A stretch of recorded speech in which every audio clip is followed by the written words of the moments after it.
الحليب هو مادة غذائية سائلة بتفرز من ثدي أنثى الحيوانات اللي من عائلة الثدييات.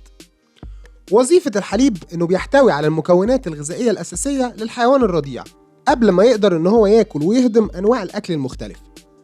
والحليب موجود علشان صغار العجول ترضعه، لأن له القدرة إنه يوصل العجل الرضيع لوزن 100 كيلو جرام في أقل من 90 يوم. وطبعا فوائد الحليب وكونه عنصر مغذي معروفة من زمان، بس للأسف الفوائد دي أثبت علمياً إنها مفيدة للحيوانات فقط مش الإنسان. وكون الحليب مصدر أساسي للكالسيوم فده للأسف معلومة مش صحيحة، لأن الكالسيوم الموجود في الحليب تقريباً يعادل 12%، في حين إن المغنيسيوم في الحليب يقدر ب4% فقط. ومثبت علمياً إن المغنيسيوم عنصر أساسي ضروري للجسم علشان يقدر يمتص الكالسيوم، فده معناه إن الكالسيوم في الحليب غير مفيد، لأن الجسم ما بيقدرش يمتصه وبيقدر يمتص حوالي 4% فقط. وطبعا دي نسبة ما تخليش الحليب مصدر للكالسيوم. والحليب ومشتقاته بيعتبروا مصدر رئيسي للسمنة وزيادة الوزن، لأن الدراسات أكدت إن 49% من السعرات الحرارية الموجودة في الحليب و74% من السعرات الحرارية الموجودة في الأجبان كلها جاية من الدهون. والحليب بيحتوي على نسبة عالية من البروتين، وبيشكل بروتين الحليب المسمى بالكيسين نسبة 80% من إجمالي بروتين الحليب. والبروتين ده بيستعمل في الصناعات زي صمغ الورق وفي صناعات البلاستيك، وده بيخلي البروتين ده يؤدي لحالات حساسية شديدة. ده غير ان الحليب بيحتوي على نسبة من البكتيريا بتصل ل 20 مليون خلية في اللتر الواحد. وعلى الرغم من بسطرة الحليب لأكتر من مرة قبل طرحه في الأسواق، إلا ان البكتيريا الموجودة في الحليب بتتضاعف كل 20 دقيقة في درجة حرارة الغرفة. وحسب دراسة اتعملت في مراكز بحوث السرطان، اكتشفوا ان حوالي 10% من النساء اللي بيشربوا حليب بشكل يومي معرضين للإصابة بسرطان الثدي. وفي أمراض تانية ممكن تصيب الإنسان زي الحمى الملطية، ودي بتسبب ارتفاع درجة الحرارة والتعرق وصداع وألم في البطن وإمساك. أو مرض السل، وده بيسبب فقدان في الوزن والشهية، تعرق، ارتفاع في درجة الحرارة، كحة قوية قد تصاحب خروج دم.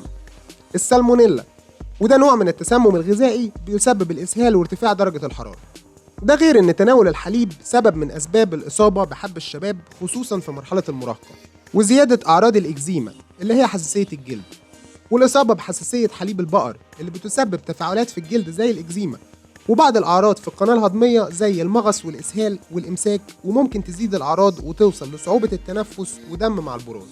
ده غير زيادة احتمالية حدوث كسور في العظام وخصوصا للنساء، وده عند الإفراط في تناوله، وزيادة خطر الإصابة بسرطان البروستاتا للرجال، وزيادة خطر الإصابة بسرطان المبيض للنساء، وزيادة احتمالية الإصابة بأنواع سرطانات مختلفة بسبب احتواء الحليب على نسبة عالية من هرمونات النمو، ودي بتحتوي على مواد كيميائية بتحفز نمو الخلايا السرطانية.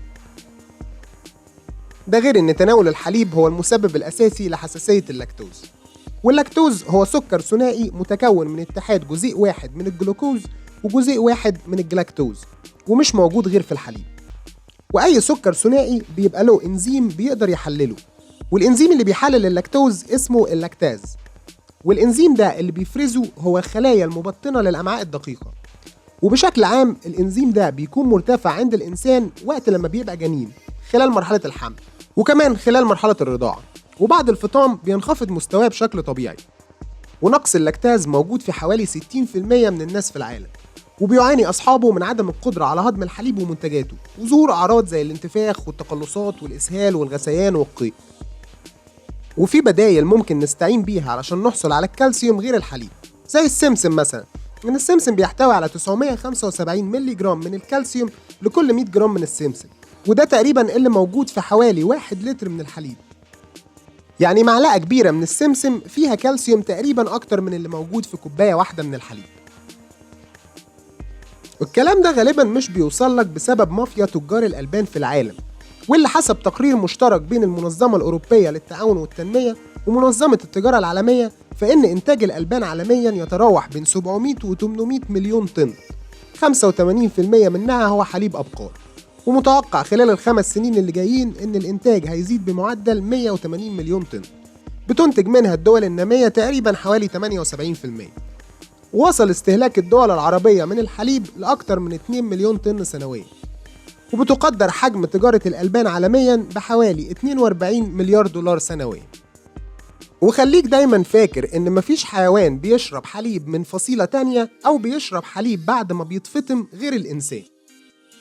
في النهاية حتى لو الحليب له فوايد، فأضراره للأسف أكتر بكتير من فوايده، واجتنابه أو على الأقل تناوله في أضيق الحدود أحسن بكتير من الإسراف في تناوله.